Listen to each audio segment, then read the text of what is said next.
Boa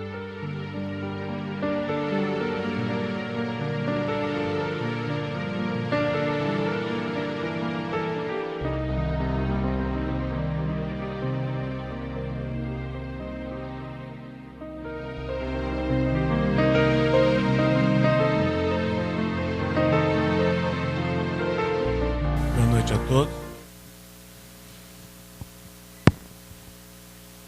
Para nós é motivo de satisfação retornarmos aqui ao Centro Espírita José Xavier, que nós conhecemos há muitas décadas atrás, na época em que ainda nós morávamos em Araçatuba, e que tinha uma sede bem menor do que a atual.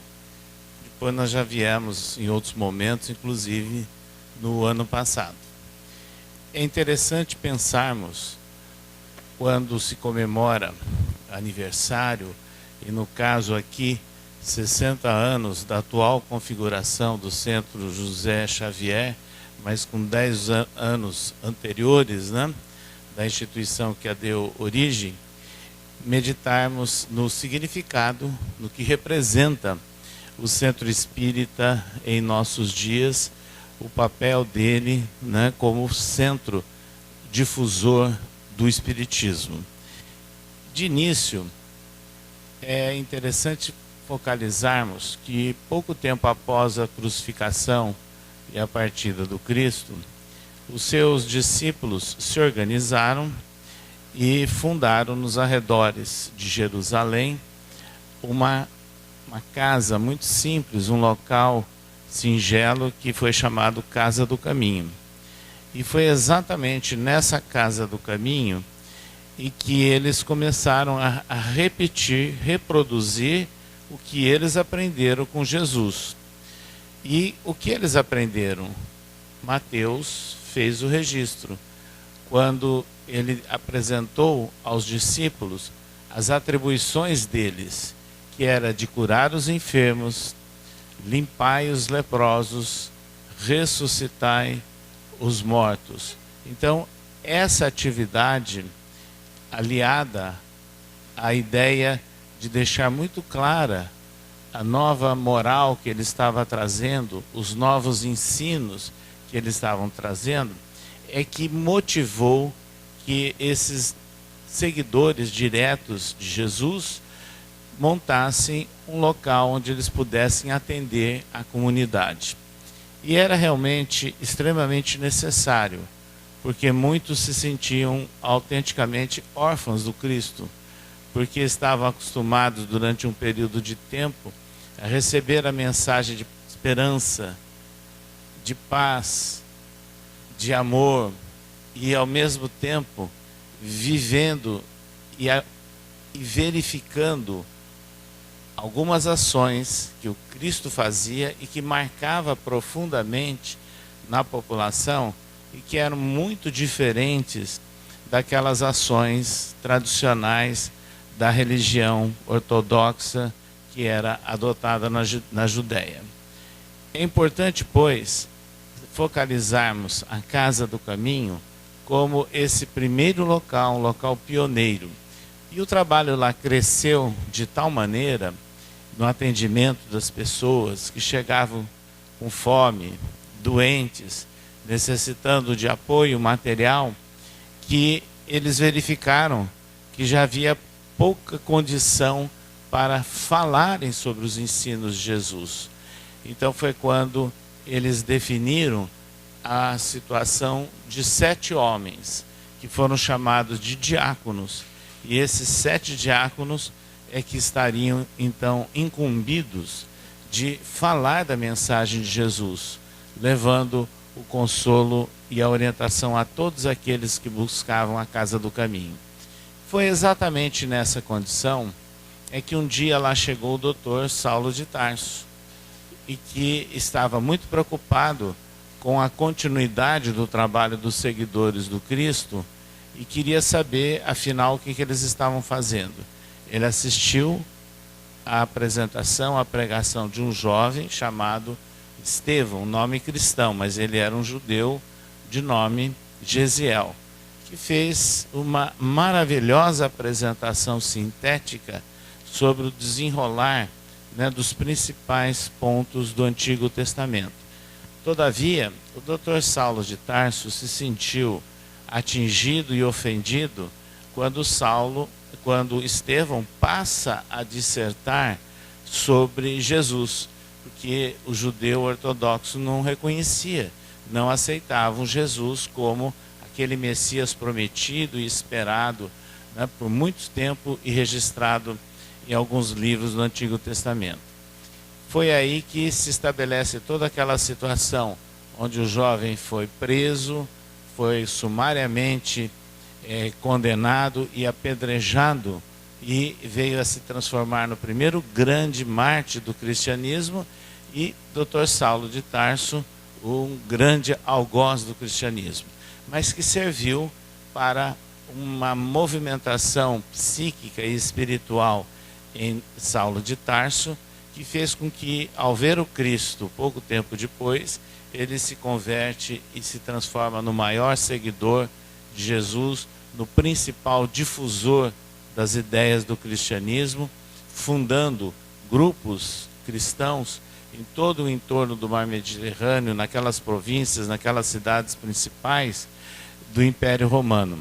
E é interessante que, ao mesmo tempo em que ele levava a proposta de atendimento à população nesses grupos cristãos, ele visitava, apoiava, mas ele sentia a necessidade de dar um apoio continuado, ao qual depois ele não tinha mais condição de voltar a todos os locais atendendo aos convites. Então foi quando ele foi inspirado a escrever as cartas, então as famosas epístolas de Paulo, que dão orientação a todos esses locais. E é interessante que Emmanuel, no romance Paulo e Estevão, psicografado por Chico Xavier, faz referências a essas atividades desses grupos cristãos pioneiros, da simplicidade deles, da abnegação dos participantes.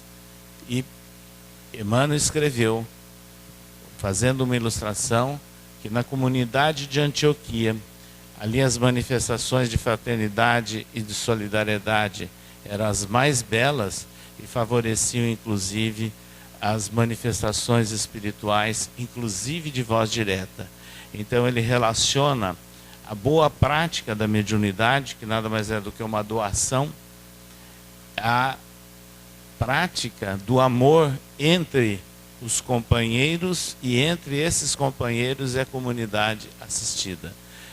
Essa era a característica dos primeiros grupos que foram surgindo no século I da nossa era, para difundir as ideias de Jesus. E é interessante que nós vamos encontrar no movimento espírita, a partir da codificação feita por Allan Kardec, também um rumo que vale a pena nós refletirmos sobre isso. Em primeiro lugar, nós destacamos que Allan Kardec, ele não apenas escreveu os livros, não apenas consolidou os ensinamentos que deram origem aos princípios do Espiritismo. E o livro pioneiro, o livro básico, neste ano completou 160 anos de publicação.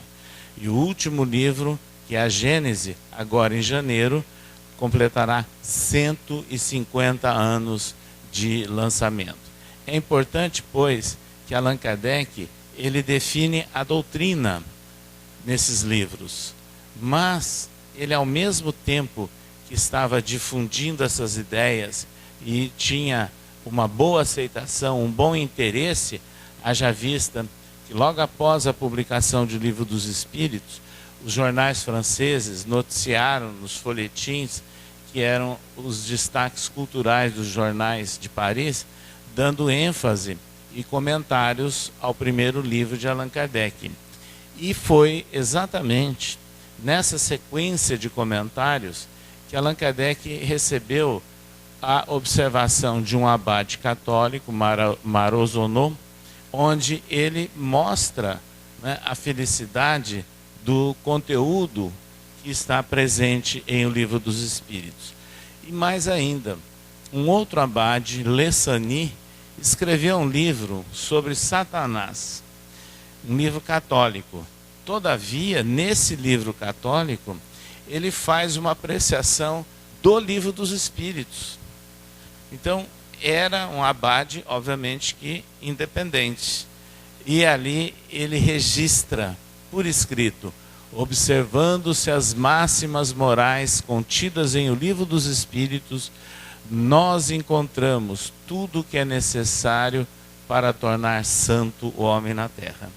Então vejam, ele, como religioso, ele sentiu que do livro dos Espíritos brotava o ensino moral de Jesus.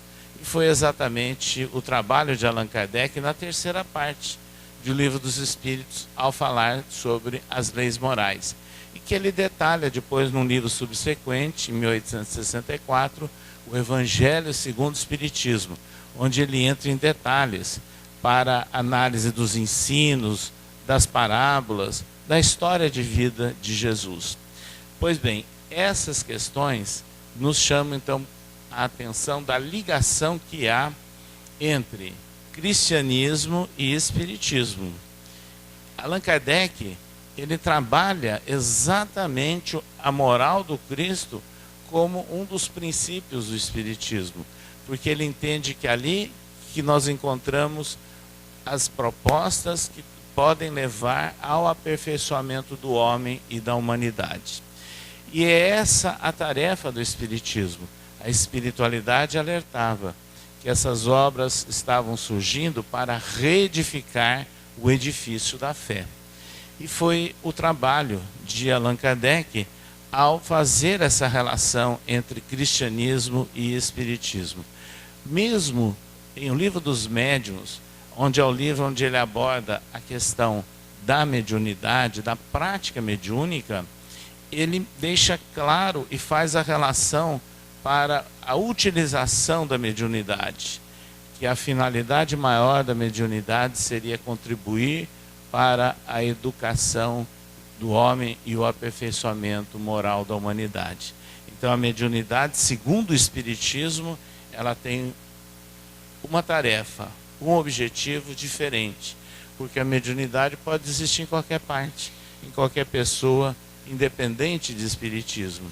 E mais ainda, quando Allan Kardec dá essa orientação para a utilização da humanidade, ele escreve em O Livro dos Médiuns, mas também ele dá essa orientação depois em visitas, em diálogos, que o espiritismo levantava a bandeira da fraternidade e do cristianismo.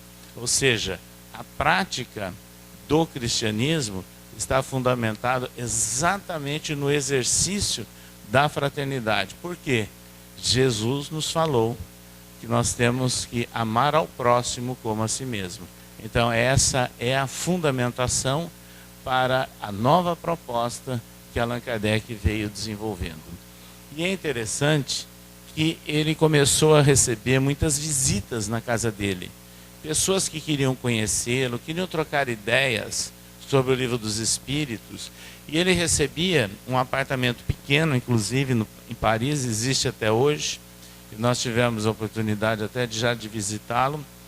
É um local onde ele acolhia homens simples do povo, príncipes, militares, estrangeiros, quem quisesse conversar com ele. Mas ele, obviamente, chegou à conclusão, junto com a sua esposa, Amélie Boudet, que era um ambiente inadequado.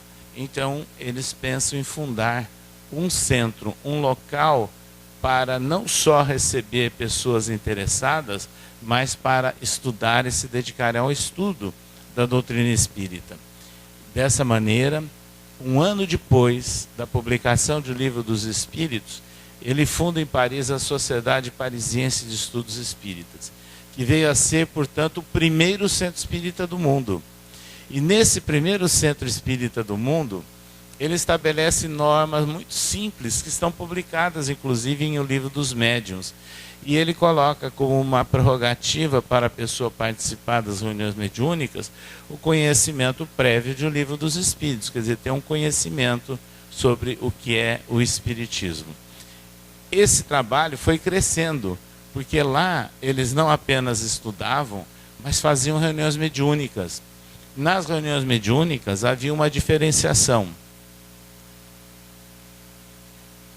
Kardec se preocupava em comprovar a identidade do espírito comunicante, em conhecer melhor quem eram os espíritos que se manifestavam. Então, após eles se identificarem, ele procurava saber dados sobre a vida, as razões da morte física e qual a relação da vida da pessoa, da morte física, com o tipo de informação que eles apresentaram nas comunicações. Em função disso, é que ele escreveu o livro O Céu e o Inferno, que fala sobre os estados de alma, o primeiro livro da história que faz a relação entre o espírito comunicante, a sua identidade e a sua situação espiritual.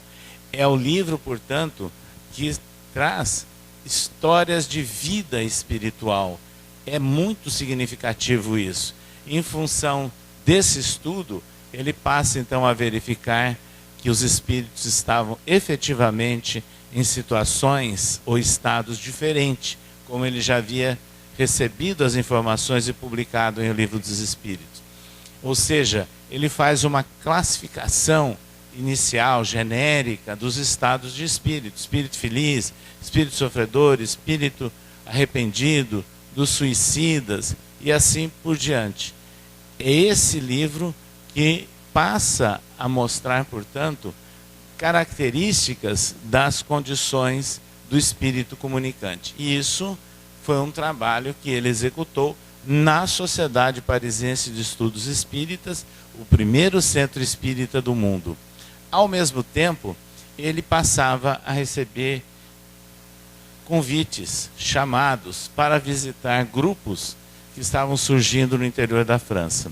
E nessas condições, no ano de 1862, ele inicia algumas viagens por cidades do interior da França para conhecer dirigentes, para conhecer os pioneiros do espiritismo na França e dialogar com eles.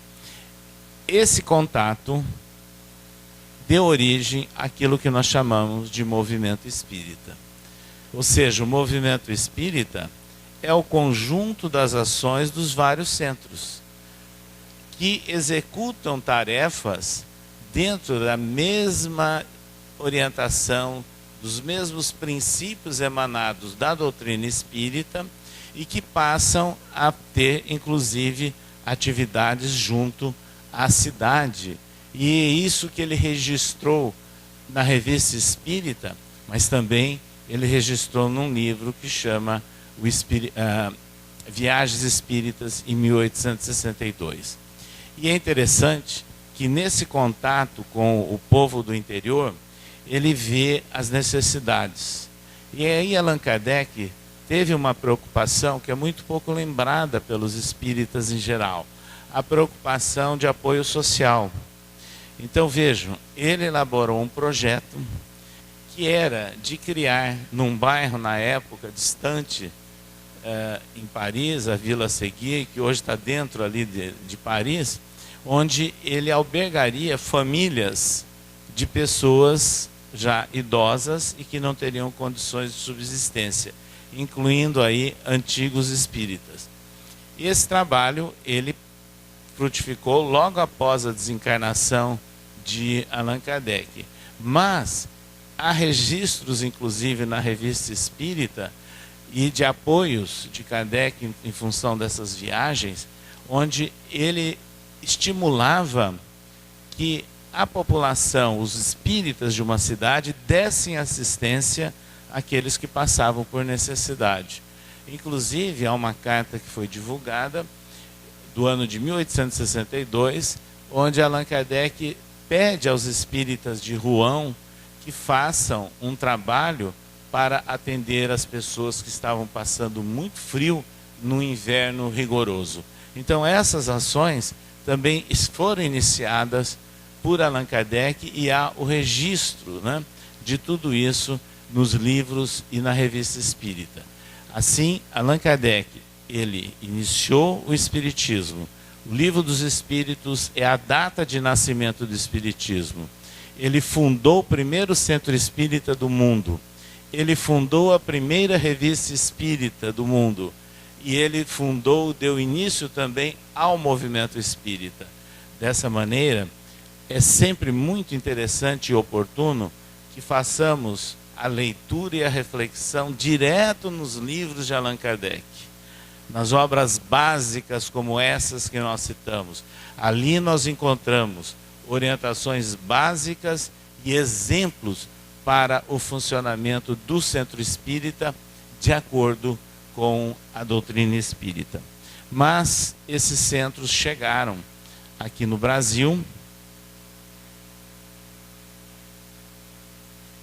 numa época de bastante turbulência política, que era o desmoronamento político do Império e, ao mesmo tempo, a emancipação dos negros, onde não houve o apoio depois a eles, então gerando crises sociais muito sérias. E nessas condições chega a mensagem, chegam os primeiros livros espíritas. No Rio de Janeiro, criaram-se muitas polêmicas. Discussões se deveriam só fazer experimentação, se deveriam estudar esse ou aquele livro. E foi uma situação difícil de se equacionar e que há ainda reflexos de tudo isso até nossos dias. Porém, em São Paulo, nós gostaríamos de destacar uma figura marcante, Batuíra, que no final do século XIX, português de nascimento, ligado à imprensa, ele tinha uma boa situação financeira, ele não só fundou o centro, criou um jornal, Verdade e Luz, como ele construiu uma vila próxima ao centro da cidade de São Paulo para o atendimento da comunidade. Essa vila, com o tempo, ela foi desfigurada, mas ali ainda tem o centro e a rua principal dessa vila existe até hoje e se chama Rua Espírita, lá na capital paulista, no bairro do Cambuci. Mas ele foi um marco, ele foi um exemplo, né, de ação, de contato com as pessoas, porque ele também era médium, dava passes e atendia todas as pessoas que o procuravam. Essas situações foram se repetindo pelo interior afora. É o caso de Carbachuto, na cidade de Matão, que fundou um centro com nome bastante sugestivo para a época, Centro Espírita Amantes da Pobreza. Então ele já estava dando um direcionamento que era de acolher e de atender as pessoas mais necessitadas daquela cidade e região. Eurípides Barçanufo, na mesma época, no interior de Sacramento, veio a ser chamado o apóstolo da caridade. E ele se caracterizou exatamente pela prática do bem.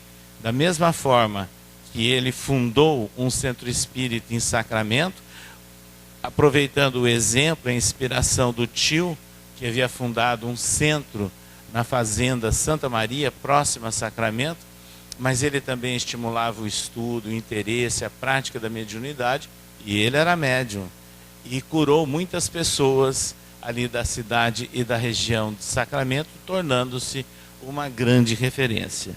Todavia,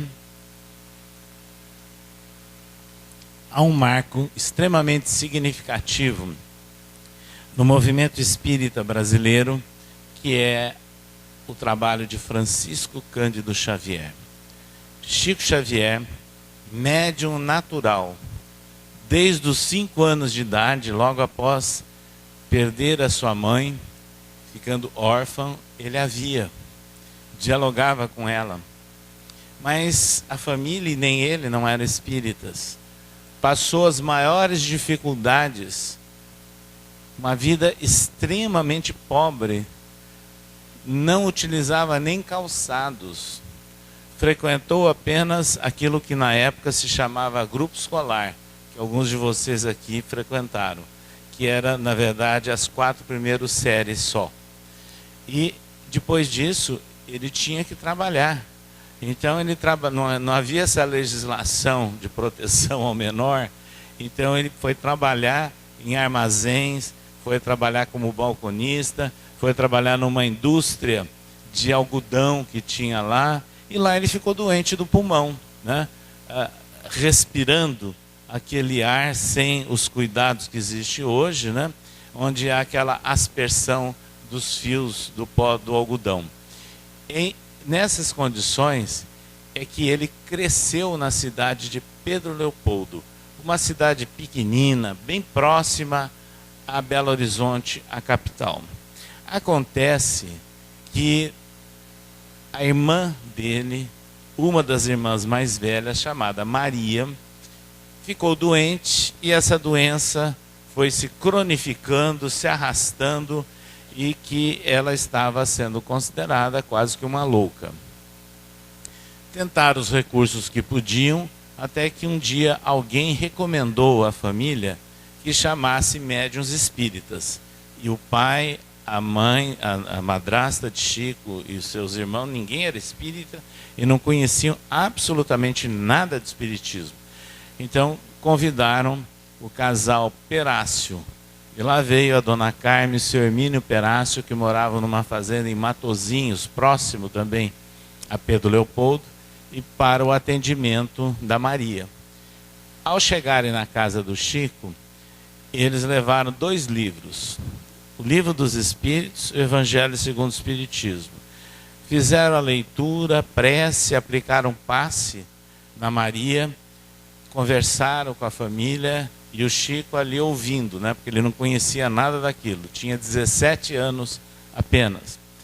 De repente eles perceberam que a Maria estava apresentando indícios de melhoria e pediram licença para levá-la à fazenda, onde daria um tratamento assim mais continuado durante um tempo. O que foi feito, e ela, naquela época, ela ficou curada daquelas condições que na verdade era um processo obsessivo, terrível, cruel, não é? Porém, a dona Carme Perácio, médium, naquele dia do atendimento na casa de Chico Xavier, era o dia 7 de maio do ano de 1927. Se dirigiu ao jovem Chico, apontou ali em cima da mesa e falou: olha, ali em cima tem 2 tesouros que você precisa valorizar. Os 2 tesouros eram o Livro dos Espíritos e o Evangelho segundo o Espiritismo. O Chico, impactado com o atendimento da irmã e vendo que só na oração e no passe ela já começou a apresentar indícios de melhoria, e confiando naqueles médiuns, ele leu rapidamente os 2 livros, de tal maneira que 40 dias depois ele já estava dialogando com seu irmão mais velho e com os amigos sobre a possibilidade de criarem um centro espírita em Pedro Leopoldo. Imagina o impacto que isso representaria. 1927, uma cidade pequenina, muito religiosa. A igreja que existe até hoje ficava exatamente a 1,5 quadras da casa onde morava Chico Xavier, com a sua família. E aí eu gostaria de fazer uma referência e uma homenagem. Não sei se todo mundo sabe. O irmão mais velho de Chico Xavier se chamava José Xavier, que tem o nome aqui do Centro Espírita. Essa é a razão do nome desse centro. José Xavier era um jovem mais velho que o Chico, muito simples também, mas assim, muito corajoso, destemido, muito firme na sua posição. E o Chico pediu justamente o apoio dele. Ele leu os 2 livros rapidamente e conversou com José e com outros amigos para que fundasse um centro. Mas ele queria que José fosse o ponto de segurança, o ponto de apoio para o centro, e que efetivamente foi. Então, eles fundam o Centro Espírita em junho do ano de 1927. Então esse centro é fundado, eu diria, 40 dias depois daquele primeiro contato do Chico com os médiuns, o casal Perácio, né? E nas primeiras reuniões que eles estavam fazendo, na casa emprestada de uma amiga da família, de repente, no dia 8 de julho de 1927, o Chico começa a psicografar.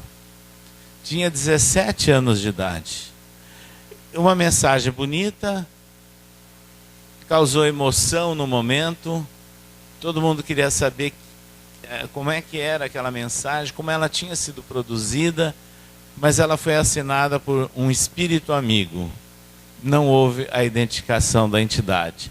Mas a partir daí o Chico passou a psicografar. O Centro Espírita Luiz Gonzaga, de Pedro Leopoldo, ele se tornou uma grande referência, porque lá Chico, com José e outros companheiros, eles mantinham uma reunião pública de leitura e comentário do Livro dos Espíritos, do Evangelho segundo o Espiritismo e aplicação de passe.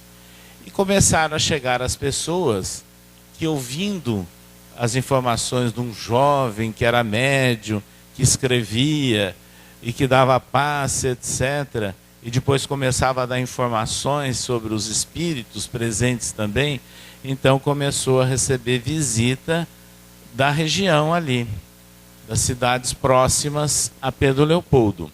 Assim foi se desenvolvendo o Centro Espírita Luiz Gonzaga. Ao mesmo tempo, o Chico tinha a preocupação, porque ele era um coração aberto, e a preocupação dele era atender os mais necessitados. Então, no final de semana, tudo que ele conseguia ganhar, ele ia e fazia na prática aquilo que é chamado de peregrinação. Ou então, ele ganhava pão, ganhava roupa, e ele ia visitando os bairros pobres, pessoas que estavam ao relento ou embaixo de ponte, e levando o apoio a eles. Essas características de Chico Xavier, de simplicidade, humildade, dedicação ao próximo, criaram um ambiente de respeitabilidade muito grande a ele. E foi graças a isso que ele conseguiu se implantar num ambiente hostil de Pedro Leopoldo, de domínio da religião católica, como era a tradição na época, com essas atividades todas. E chegou um instante em que os espíritos recomendaram a ele que era necessário também um atendimento mais direto a espíritos desencarnados necessitados, que no passado se chamavam muitas vezes de espíritos sofredores, né? Então, ele, junto com o seu irmão José, criaram uma reunião que funcionava num dia à parte, dirigida por José, que José era, na verdade, o ponto de apoio do Chico. Então, era ele que dirigia a reunião mediúnica, Chico atuava como médium, e outras pessoas também como médium. E foi nessas reuniões que Chico não recebia apenas manifestações de espíritos superiores, não. Espíritos necessitados. Então, ele foi um intermediário para que dialogassem, que fizesse atendimento também de espíritos que precisavam desse acolhimento, desse carinho de natureza espiritual. Acontece que, repentinamente, por volta do ano de 1939, José ficou doente e desencarnou em pouco tempo. Isso foi um baque, um trauma muito grande na família, não é? E o Chico ficou realmente bastante abaqueado, entristecido com essa situação. Ele chegou até a suspender essas reuniões mediúnicas, porque ele perdeu a segurança da direção do irmão. Passou algum tempo, chega lá em Pedro Leopoldo, Arnaldo Rocha, que era o viúvo de Meimei. Morava em Belo Horizonte, conheceu o Chico, tinha perdido a esposa há pouco tempo. Aí ele se afiniza, se interessa pelo espiritismo, pelos exemplos, pela dedicação do Chico, começa a colaborar, e até que chega um instante que eles restabelecem a reunião mediúnica com a direção de Arnaldo Rocha. aí passa a se chamar Grupo Espírita Meimei, e que recebiam mensagens belíssimas também de apoio e de orientação espiritual. Eles ganharam um gravador no ano de 1953, 54, quando isso era uma peça raríssima aqui no Brasil, um gravador grande, estrangeiro. Aprenderam como é que lidava com isso, uma pessoa ficou incumbida e começaram a gravar as reuniões do Grupo Espírita Meimei, porque as mensagens psicofônicas finais do Chico, após o atendimento dos espíritos necessitados, eram muito importantes e de grande conteúdo moral, espiritual e de esperança. E, em função dessas gravações, um dia o Arnaldo Rocha teve a ideia de ouvir e passar para o papel aquilo que estava gravado. Então ele reuniu uma série dessas mensagens que foram transcritas a partir da gravação e em 1956 levaram ao presidente da FEB da época, Dr. Antônio Vantuil de Freitas, e que se interessou e publicou 2 livros, Instruções Psicofônicas e Vozes do Grande Além. Esses 2 livros são belíssimos, porque ali estão registradas as mensagens de apoio, de orientação, mas também alguns comentários, né, que brotavam da orientação do Chico, no contato com a espiritualidade, recomendando muito carinho, muita fraternidade, muita simplicidade no diálogo com os desencarnados. Assim, o Centro Espírita Luiz Gonzaga, com todas essas atividades simbolizadas pelo Chico, pelo seu irmão, José Xavier, representaram um marco no movimento espírita do Brasil. E houve muito interesse por tudo aquilo que o Chico fazia e pelos livros que surgiram em Pedro Leopoldo. E as principais obras, assim, as mais fundamentais da psicografia de Chico, foram escritas em Pedro Leopoldo. E foi nessas condições em que, quando ele se muda para Uberaba e inicia uma outra etapa da sua vida, aí dá margem, então, a um momento de divulgação mais ampla, pela proximidade da cidade de São Paulo, pelas entrevistas na TV, pela visita de repórteres e muitos outros visitantes. Então aí o espiritismo começou a se expandir mais ainda, mas sem dúvida nenhuma, Chico Xavier, com o seu trabalho, a sua dedicação, o seu exemplo, é um marco divisório, vamos assim dizer, no movimento espírita do Brasil. A gente pode dizer antes e depois de Chico Xavier. E é nessas condições que nós vemos então os centros espíritas crescendo, se disseminando pelo Brasil afora, mas com essas características que eu já disse. Não só aqueles pioneiros que nós citamos, mas o próprio exemplo de Chico Xavier, de apoio às comunidades, eram repetidos e copiados nos centros que surgindo no Brasil.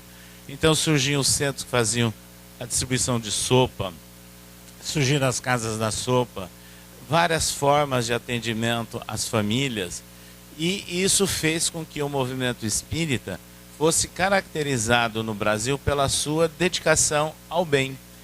Essa é uma característica nobre, marcante do espiritismo em nosso Brasil, a partir do trabalho desses centros espíritas.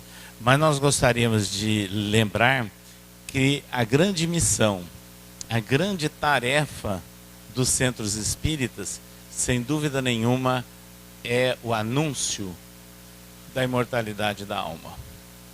É trazer ao homem a certeza de que nós somos espíritos imortais. E sendo espíritos imortais, o bem e o mal têm consequências inevitáveis. Então aí a moral de Jesus é importante para a valorização da nossa oportunidade de vida. A moral de Jesus é importante para que tenhamos condições de aprimorarmos-nos, superarmos os nossos limites, as nossas dificuldades, suplantarmos as provações, os impasses que surgem na vida, ao mesmo tempo em que nós levamos colaboração à população, o bairro ou a cidade onde o centro está localizado. E é nessas condições que o Centro Espírita presta, sem dúvida nenhuma, um grande apoio.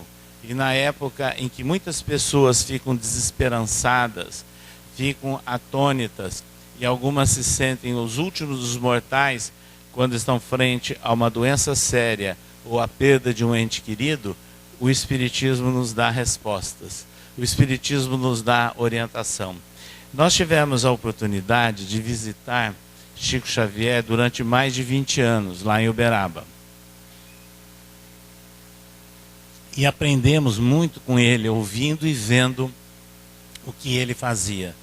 E as filas eram enormes, de pessoas que iam sedentas de uma palavra de carinho e de apoio. E o Chico se dedicava, porque ele cumprimentava, conversava, olhava olho no olho, de um por um. E alguns desses depois recebiam não só receitas homeopáticas, pequenas orientações, como recebiam também as chamadas cartas familiares. E essas cartas davam a comprovação da identidade do espírito que estava se manifestando. Houve uma pesquisa feita na época que comprovou que, em média, essas cartas psicografadas pelo Chico tinham em torno de 21 pontos de identificação do espírito comunicante, sem que o Chico soubesse absolutamente nenhuma informação sobre a família ou sobre o espírito que estava se manifestando. Em consequência disso, quantas vezes nós vimos pessoas ou famílias ali presentes que entravam em desespero, recebiam o impacto, a emoção forte da mensagem recebida pela psicografia do Chico, e depois, tempos após, quando eles retornavam de suas cidades, eles estavam já vinculados a instituições, obras sociais, ou fundando obras sociais pelo Brasil afora, porque eles tinham a certeza de que, sendo imortais e valorizando o espírito familiar que se encontra do outro lado, a melhor coisa que tinha a ser realizado era a colaboração com a prática do bem, na execução onde estivesse e dentro das suas possibilidades. Nós tivemos a oportunidade, nos preparativos do centenário de Chico Xavier, de entrevistar algumas pessoas, e que isso tudo foi reunido num livro, Depoimento sobre Chico Xavier, que tem o livro e também tem um DVD. Entre os casos que nós vimos, há um muito interessante, de uma família de São Paulo. Era o Dr. Davi Muscati e a sua esposa, judeus praticantes, bastante vinculados à sinagoga de um dos bairros de São Paulo. Ele médico. Acontece que o filho mais velho dele, e dentro da tradição judaica, o filho homem mais velho tem uma importância muito grande, né? E esse menino passou no vestibular de medicina. Então imagina a felicidade do pai, sendo médico, tendo o filho mais velho, conseguindo passar no vestibular, e faria então o curso de medicina. Acontece que, antes de começar o curso, esse rapaz teve uma crise tipo rinite e usou uma medicação para o nariz, e essa medicação provocou uma alergia fortíssima, gerando um quadro que se chama choque anafilático. E ele faleceu, repentina e rapidamente, nessa situação do choque, sem que tivesse tempo de ser socorrido. Isso foi uma tragédia na família, e principalmente para o pai. O pai era médico e perdeu um filho nessas condições, porque se estivesse em outro ambiente, em outro local, ele poderia ter sido socorrido. Então ele entrou num desespero completo. Perdeu o rumo da sua existência, não conseguia mais trabalhar, ficou completamente fora de órbita, como se diz. E entre outras circunstâncias, ele ia ao cemitério diariamente e se deitava na lápide ali do túmulo do filho e não queria mais sair de lá. Então, veja o desespero dele, e que isso pode ser também chamado, né, uma etapa de um processo obsessivo, sem dúvida nenhuma. O tempo foi passando, aquela situação se complicando, até que alguém sugeriu ao casal que eles fossem visitar Chico Xavier em Uberaba. E foram, mesmo sendo judeus, praticantes, convictos, foram visitar o Chico. Depois de algumas vezes que estiveram lá, esse filho se manifestou pela psicografia de Chico.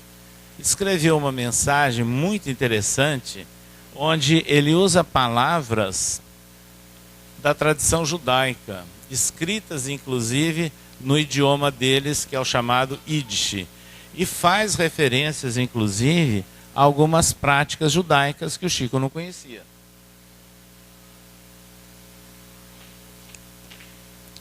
Relata que foi atendido no mundo espiritual pelo avô e por companheiros ligados ali à sinagoga, ou seja, eles foram atendidos, né, o casal, pelo Chico, e ficaram profundamente sensibilizados, marcados pela mensagem do filho.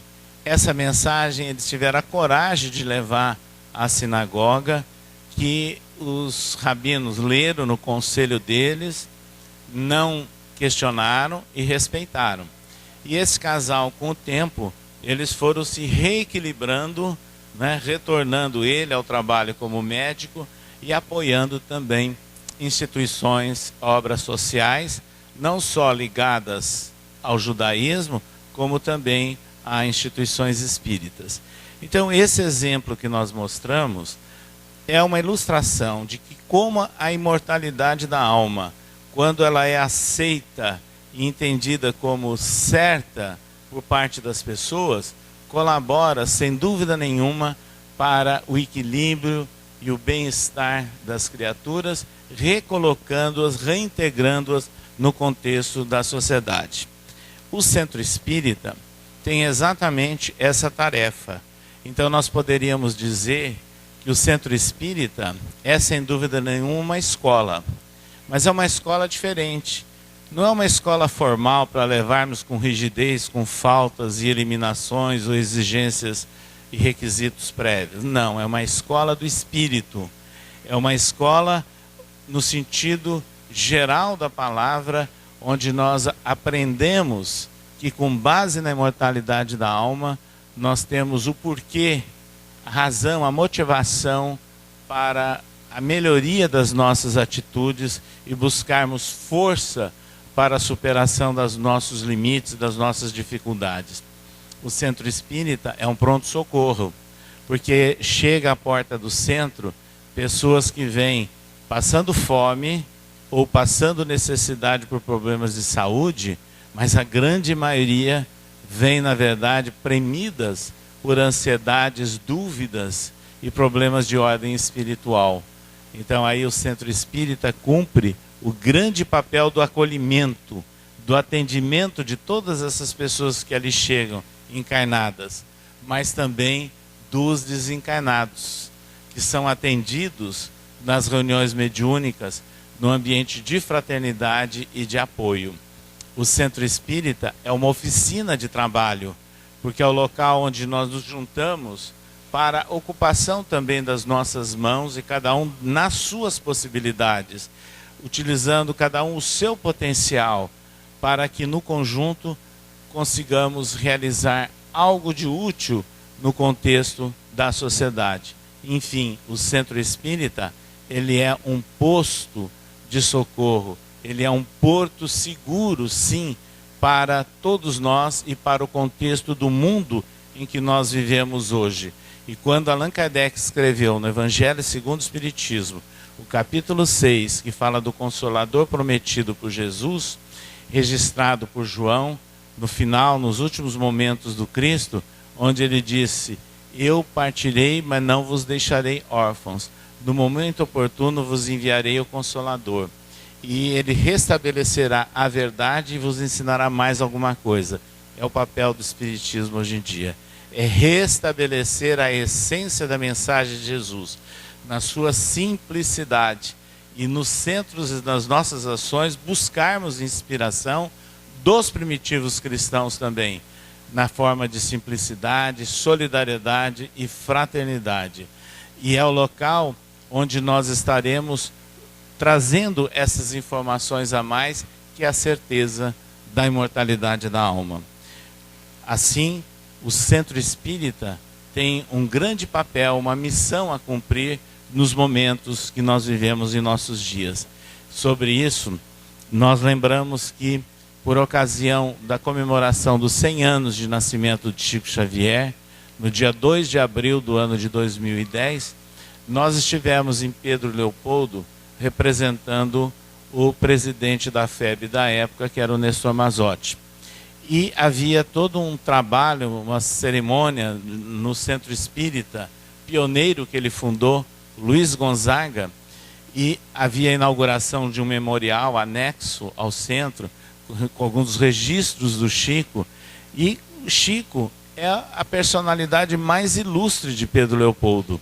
Então o prefeito marcou aquele momento, apoiou toda a comemoração, compareceu a banda da Polícia Militar do Estado de Minas Gerais para uma apresentação belíssima. Então, algumas pessoas falaram, representantes das autoridades espíritas, e no final, o locutor que estava fazendo as vezes de um mestre de cerimônia pediu que descobrissem uma caminhonete que estava estacionada quase à frente ali do centro, do outro lado da rua, e quando tiraram a lona, eram engradados cheios de pombas. Então, ao abrirem os engradados, aquelas pombas imediatamente começaram a voar, né, em cima ali da rua, em cima do centro, uma apresentação muito bonita e marcante. Aí o mestre de cerimônia disse assim: o bailado desse voo livre das pombas representa na realidade o processo de libertação espiritual de milhares e milhares de espíritos que foram atendidos por Chico Xavier aqui no Centro Espírita Luiz Gonzaga de Pedro Leopoldo. É esse o trabalho dos centros espíritas, é contribuir com o processo de educação e libertação espiritual de encarnados e desencarnados. Obrigado.